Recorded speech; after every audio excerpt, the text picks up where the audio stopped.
We all know it, right? That they're trying to rig elections. It turns out the party that hasn't won the popular vote in 20 years has a pretty keen interest in gaming the way elections work. This comes as no surprise, but is a fun reminder when processing how incredibly brazen their claims were that the 2020 election was stolen. Because another thing we all know, with facts, is that there was absolutely no election fraud widespread enough to make a difference. We know this. It's not a matter of opinion. It's just what happened. And so it makes a lot of sense that more and more people are parting ways with a political party that simply refuses to recognize objective reality. Again, this comes as no surprise. We're all just totally used to this fact that one of our only two political parties is flat out lying to the American people about an election. And maybe it's extremely worrisome how used to this fact we are, and how we fully expect no one to do anything about this. And now they've used this denial of reality to base an entire mission to fix our elections that once again were in no way broken. Well, at least not in the way they're talking about. Elections are very broken, thanks to things like the Electoral College and gerrymandering and a bunch of other efforts from the GOP specifically to keep them in power. Because again, if we abolish the Electoral College, we literally wouldn't have a Republican president since 2004, except that the 2004 election was for Bush, who never would have won in the previous election.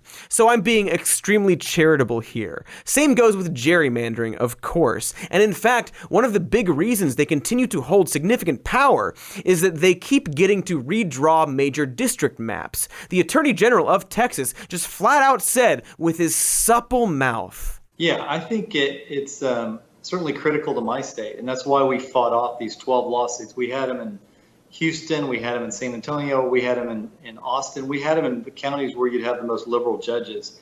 And it was a concerted effort nationally with lots of money going into it. And just knowing that we had 12 lawsuits that we had to win, and if we had lost one of them, like if we lost Harris County, Trump won by 620,000 votes in Texas. Harris County mail-in ballots that they wanted to send out were 2.5 million. Those were all illegal, and we were able to stop every one of them. Had we not done that, we would have been in the very same situation. We would have been on election night. I was watching election night, and I knew when I saw what was happening in these other states that would have been Texas. We would have been in the same boat. We would have been one of those battleground states that they were counting votes in Harris County for 3 days, and Donald Trump would have lost the election. Yes, that's the sexy AG of Texas admitting that had they not blocked mail-in voting, then Trump would have lost the state.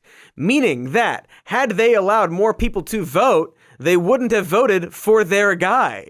And so it's good that they stopped allowing more people to vote. You know, democracy and stuff. So yeah, it kind of makes sense why Texas Republicans are spending so much time on these new voting restriction bills. But of course, if we actually read the bill, we'd see that it's not new Jim Crow like the liberal media wants you to believe. So sure thing, let's take a look. Here's a good part on page 12 that amends the law to say early voting can be conducted on the last Sunday of the early voting period for at least 6 hours, except that voting may not be conducted earlier than 1 p.m. You know, because it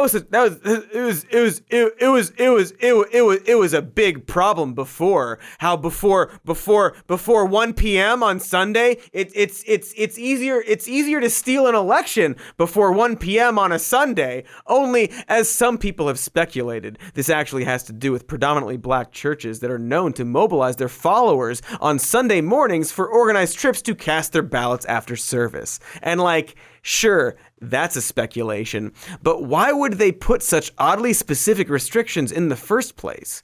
How does that help protect the integrity of the elections? And I don't know, it seems pretty weird that the original bill I'm describing had used the phrase purity at the ballot box before someone pointed out to the child who wrote it that this was a term literally originated to keep black people from voting. So that's, interesting, I guess. And really, every other detail of this bill seems to be designed to just make it arbitrarily harder to vote without giving any substantial reason it prevents election tampering and fraud. You know, that thing that isn't widespread enough to be a problem. It creates more restrictions for people with disabilities, limits officials from offering mail-in voting options, and regulates distribution of polling areas in urban areas. Things that, once again, don't really do anything to stop illegal voting, but rather just make it harder for people to vote. Oh look, right here on page 54 of the final draft of the bill, it says, if the number of votes illegally cast in the election is equal to or greater than the number of votes necessary to change the outcome of an election, the court may declare the election void without attempting to determine how individual voters voted. That's interesting, huh?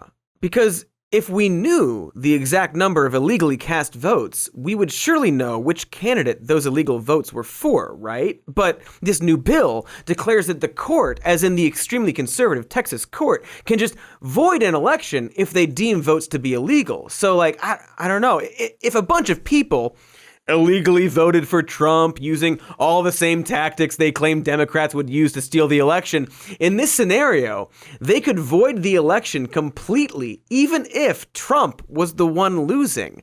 And again, it sure seems weird to imagine a scenario where we know the exact number of illegally cast votes, but not the details needed to determine who won.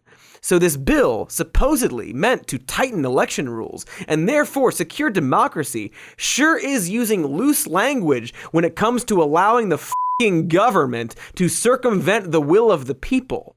How in the damn shit would giving the courts this broad authority help to make elections more secure? It's almost like the part specifying the exact early voting times and honing in on all these weird rules about mail-in voting are meant to restrict how individuals vote, while actually freeing up how the government gets to f*** around with the results. So yeah, very much a Republican bill on voting. Congratulations to the Texas GOP for maintaining their sweaty, loosening grip on power. Speaking of Texas, Representative Dan Crenshaw, his gerrymandered district, seen here, keeps claiming that nobody will explain to him how these laws are in any way suppressive to voters. He keeps saying it, and people keep responding to him, and he keeps saying nobody can respond to him. So hey, Dan Crenshaw, watch the last few minutes of me explaining that. There you go, you fucking piece of lying shit. And this concludes our new segment. Hey, Dan Crenshaw, there you go, you fucking piece of lying shit. Hey, thanks for watching that clip. Here's the evergreen end plate to ask you to like and subscribe. It's any day of the year where you are.